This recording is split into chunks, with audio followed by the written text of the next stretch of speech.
Assalamualaikum warahmatullahi wabarakatuh. Selamat datang kembali di video tentang materi turunan fungsi. Kali ini kita masuk pada bagian kedua dari turunan fungsi. Yang pertama akan dibahas adalah tentang turunan sepihak. Turunan kiri dari fungsi f di titik C didefinisikan sebagai f aksen C kiri.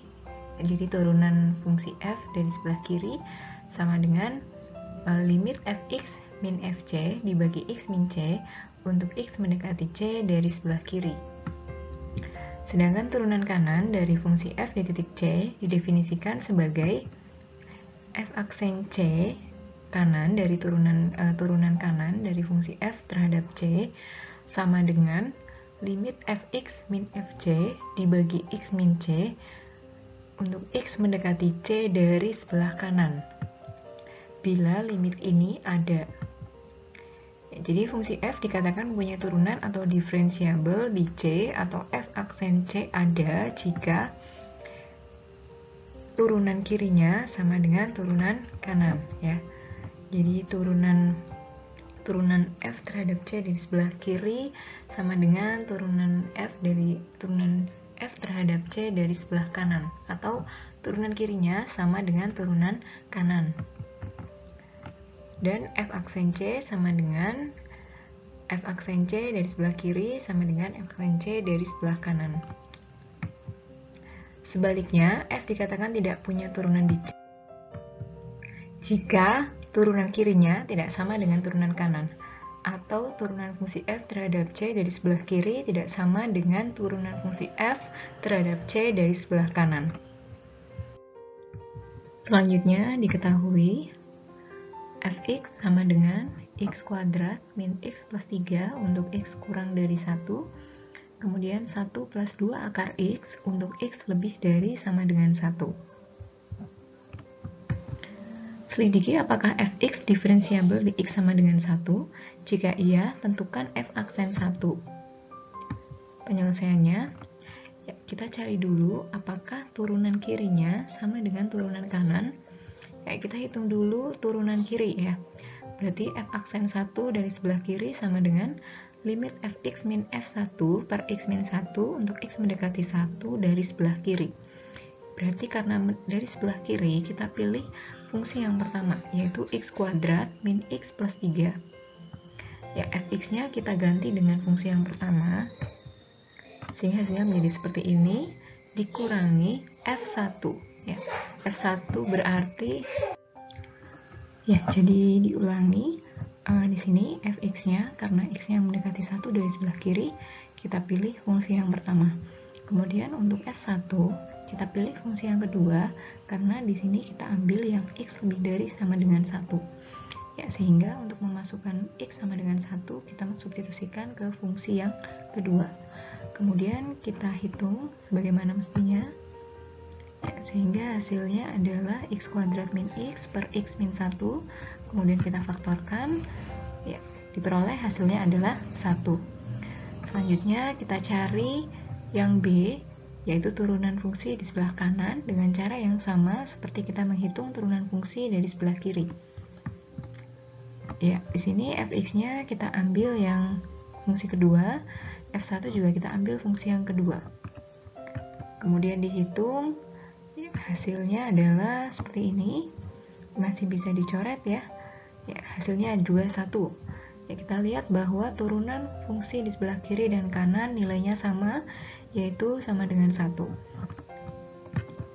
Sehingga f diferensiabel di x sama dengan 1. Ya, dan f aksen 1 hasilnya adalah 1. Kemudian teorema yang berkaitan dengan turunan sepihak. Jika f diferensiabel di c, maka f kontinu di c. Ya, buktinya adalah yang perlu kita tunjukkan limit fx untuk x mendekati c sama dengan fc. Perhatikan bahwa fx sama dengan fc ditambah fx min fc per x min c kali x min c untuk x tidak sama dengan c. Sehingga limit fx untuk x mendekati c sama dengan limit fc plus fx min fc per x min c kali x min c untuk x mendekati C sama dengan limit fx untuk x mendekati C ditambah limit fx min fc per x min C untuk x mendekati C kali limit x min C untuk x mendekati C sama dengan fc plus f aksen C kali 0 sama dengan fc. Terbukti ya, jadi jika f diferensiabel di C, maka f kontinu di C. Jadi ini adalah pembuktiannya. Sifat tersebut tidak berlaku sebaliknya. Artinya, jika f kontinu di C, maka belum tentu f diferensiabel di C. Hal ini ditunjukkan oleh contoh berikut. Contoh, tunjukkan bahwa fx sama dengan harga mutlak x kontinu di x sama dengan 0, tetapi tidak diferensiabel di x sama dengan 0. Ya, saya ulangi contohnya. Tunjukkan bahwa fx sama dengan harga mutlak x kontinu di x sama dengan 0, tapi tidak diferensiabel di x sama dengan 0. Yang pertama akan ditunjukkan bahwa fx sama dengan harga mutlak x kontinu di x sama dengan 0. Ya, syarat kontinuan kita jabarkan dulu, dia menjadi x dan min x. X untuk x lebih dari sama dengan 0 dan min x untuk x kurang dari 0. Selanjutnya kita kerjakan sesuai dengan mengerjakan uji kekontinuan fungsi ya. F0 sama dengan 0. Kita pilih hasilnya adalah sesuai dengan yang di sini ya. Ya, bahwa harga mutlak x sama dengan x dan min x, dan apabila kita mau menguji di x sama dengan 0, berarti kita ambil yang ini ya, yang positif ya. Hasilnya adalah 0. Kemudian untuk limit fx untuk x mendekati 0 dari sebelah kanan, hasilnya adalah 0 juga. Kemudian yang kiri, hasilnya juga 0. Ya, sehingga di sini limit fx untuk x mendekati 0, hasilnya adalah 0. Ya, jadi limit fx untuk x mendekati 0 sama dengan f0. Sehingga kontinu ya, f kontinu di x sama dengan 0. Kemudian, selidiki apakah f terdiferensialkan di x sama dengan 0. Ya, berarti f aksen 0 dari sebelah kiri sama dengan limit fx min f0 per x min 0 untuk x mendekati 0 dari sebelah kiri sama dengan limit min x min 0 per x untuk x mendekati 0 dari sebelah kiri sama dengan limit min x per x untuk x mendekati 0 dari sebelah kiri sama dengan negatif 1. Ya, fx-nya berarti kita ambil yang x kurang dari 0 ya.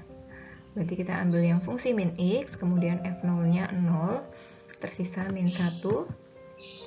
Kemudian yang f aksen 0 dari sebelah kanan sama dengan limit fx min f0 per x min 0 untuk x mendekati 0 dari sebelah kanan. Ya, hasilnya adalah 1 ya. Ya, jadi fx-nya kita ambil yang positif karena mendekati 0 dari sebelah kanan, berarti yang lebih dari sama dengan 0. Ya, kemudian f0-nya sama dengan yang kiri ya, hasilnya 0. Tersisa x per x sama dengan 1. Sehingga turunan fungsinya di sebelah kiri dan kanan nilainya berbeda ya. Ya, jadi turunan kiri tidak sama dengan turunan kanan, atau f aksen 0 dari sebelah kiri tidak sama dengan f aksen 0 dari sebelah kanan. Karena nilainya berbeda, yang 1 min 1, yang 1 hasilnya 1. Sehingga f tidak diferensiabel di 0. Kemudian, aturan pencarian turunan. Fungsi turunan pertama. Misalkan fx terdefinisi pada selang I, fungsi turunan pertama dari f kita tulis f aksen x didefinisikan sebagai f aksen x sama dengan limit ft min fx per t min x untuk t mendekati x untuk setiap x anggota bilangan I atau anggota himpunan I, mohon maaf ya. Atau jika H sama dengan T min X, maka F aksen X sama dengan limit Fx plus H min Fx per H untuk H mendekati 0 setiap X anggota I. Bila limitnya ada. Notasi lain Y aksen dy dx, dfx, dx ya, dxy, dx, fx, bentuk dy dx. Ya, kita kenal sebagai notasi Leibniz ya. Bentuk dy dx kita kenal sebagai notasi Leibniz. Ya, jadi ini adalah simbol dari turunan pertama yang sering digunakan, dan apabila muncul simbol dy dx seperti ini kita sebut dengan notasi Leibniz ya. Ini adalah lambang dari turunan pertama. Dengan menggunakan definisi tersebut, maka dapat diturunkan aturan untuk mencari turunan sebagai berikut. Yang pertama adalah jika fx sama dengan k, maka f aksen x sama dengan 0. Jadi apabila bentuk fungsinya adalah konstanta, maka turunannya 0 ya, tidak mengandung variabelnya, maka turunannya 0. Ya, ini yang selanjutnya apabila bentuk fungsinya adalah bentuk perpangkatan, ya, dx pangkat r dx sama dengan rx pangkat r-1, r anggota bilangan real. Ya, jadi R anggota himpunan bilangan real ya. Jadi apabila yang kedua bentuk fungsinya adalah fungsi berpangkat atau eksponen, maka bentuk turunannya adalah seperti ini ya. Ya, ini adalah turunan pertama.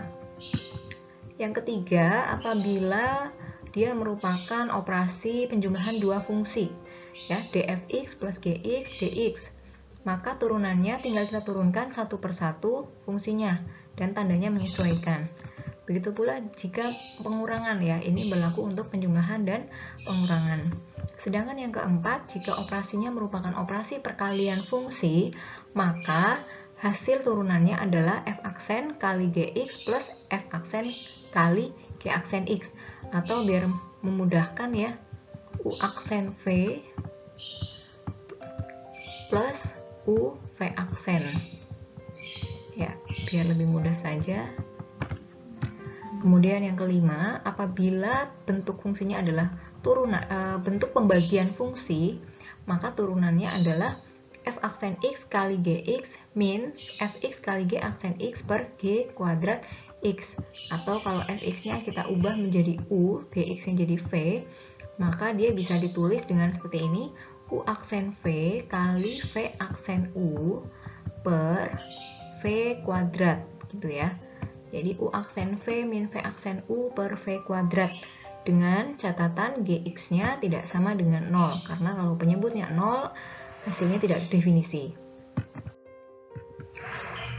Selanjutnya adalah apabila kita mau membuktikan aturan-aturan tersebut, ya. Ini adalah salah satu contoh bukti aturan keempat, yaitu operasi perkalian fungsi. Dan kemudian apabila operasi ini kita hitung turunannya ya, jadi tadi sudah disediakan rumusnya, dan apabila kita membuktikan aturan-aturan tersebut, maka langkahnya adalah membuktikan aturan tersebut dengan menggunakan definisi limit ya. Misalkan hx itu fx kali gx, maka h aksen x sama dengan limit hx plus h min hx per h untuk h mendekati 0 ya. Untuk simbolnya silahkan ini bebas ya, yang penting untuk definisinya bentuknya seperti ini ya. Ya, selanjutnya kita jabarkan dengan menggunakan definisi limit ya. Jadi turunan tapi menggunakan definisi limit. Ya, sebelumnya sudah pernah dijabarkan juga ya. Hx plus h berarti di sini kenapa jadi x plus h kali x plus gx plus h? Karena memasukkan atau menggantikan variabel yang ada di sini ya. Jadi x yang di sini kita gantikan dengan x plus h, g-nya juga kita ganti dengan x plus h, dikurangi hx. Nah, hx-nya kita tulis ulang lagi di sini ya, fx gx kita tulis ulang lagi di sini, sehingga hasilnya menjadi seperti ini, fx plus h kali gx plus h min fx plus h kali gx plus fx plus h kali gx min fx gx ya.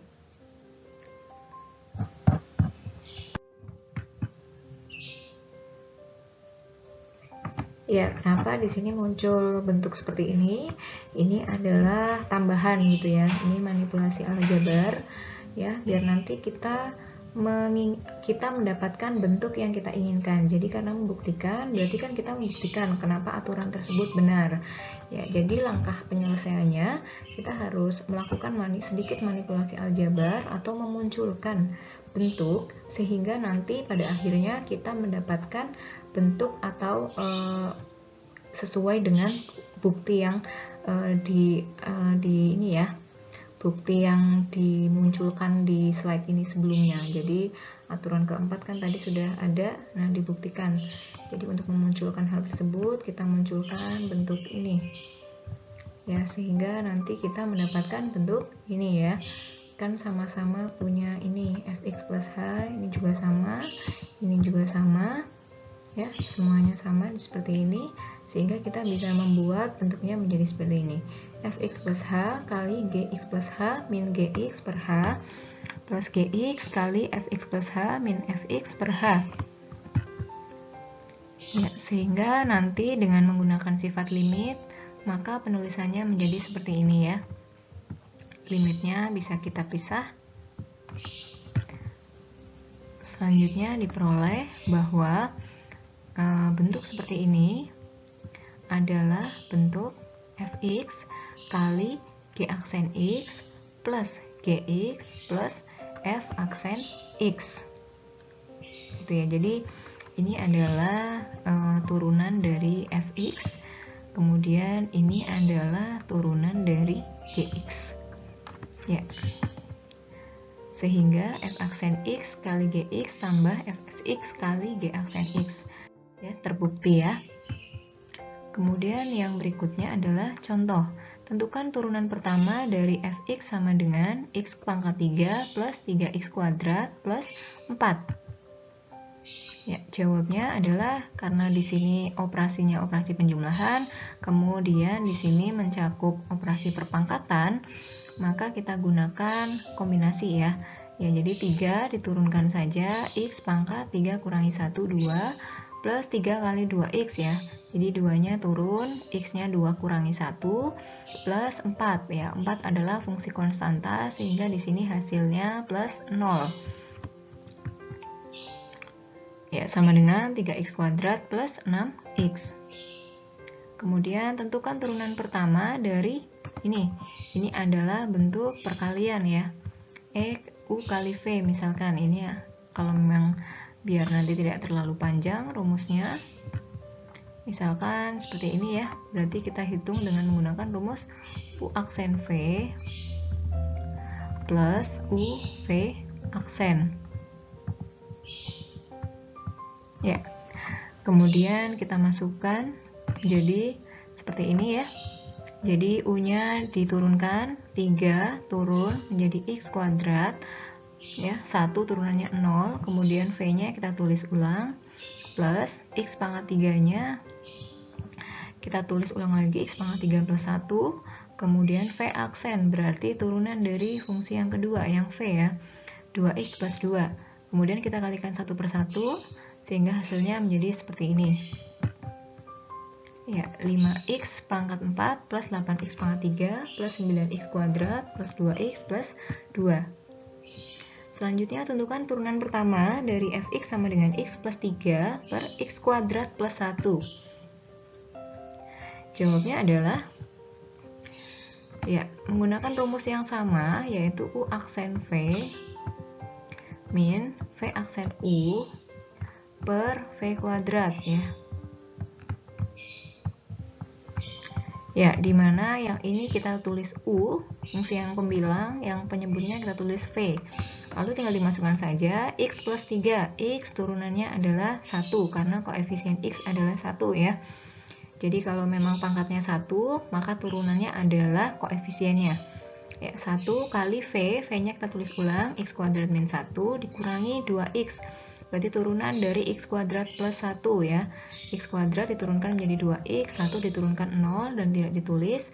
U-nya X plus 3 dibagi X kuadrat plus 1 pangkat 2. Kemudian tinggal kita jabarkan saja atau kita kalikan, maka diperoleh hasilnya seperti ini. X kuadrat plus 1 min 6X min 2X kuadrat per X kuadrat plus 1 pangkat 2.